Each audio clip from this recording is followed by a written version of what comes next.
আসসালামু আলাইকুম প্রিয় উদ্যোক্তাবৃন্দ, যে যেখান থেকে আমাকে দেখছেন সবাইকে ধন্যবাদ। আসলে আজকে দেখাবো কিভাবে উদ্যোক্তা নিবন্ধন করতে হয়। প্রথমে আপনার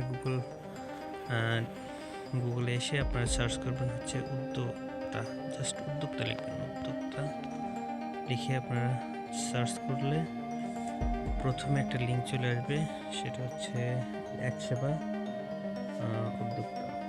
এটাতে আপনারা ক্লিক করবেন। ক্লিক করার পরে একটা পেজ চলে আসবে, দেখতে পাচ্ছেন। তো এখান থেকে দেখেন ড্রপডাউন মেনু আছে, উদ্যোক্তা নিবন্ধন।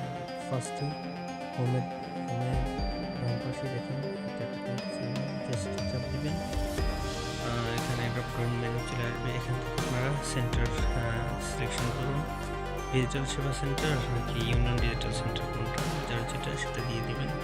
আমি দিচ্ছি, এখান থেকে আমি সিলেকশন করে নিচ্ছি, ফিল আপ করবো।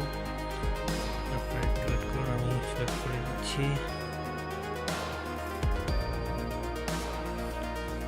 তার শিক্ষাগত যোগ্যতা এগুলো দিবেন, তার প্রশিক্ষণ সংক্রান্ত সব কিছু তথ্য দিবেন, বিনিয়োগ সংক্রান্ত তথ্য দিবেন, উপকরণ তথ্য।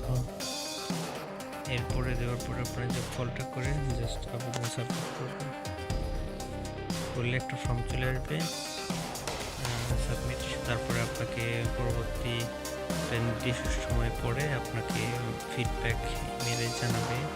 তারপর একটা লগইন আইডি দেবে, সেখান থেকে লগইন করবেন, চলে আসবে। তো ধন্যবাদ সবাইকে আমার ভিডিওটা দেখার জন্য। আসসালামু আলাইকুম, সবাই ভালো থাকবেন।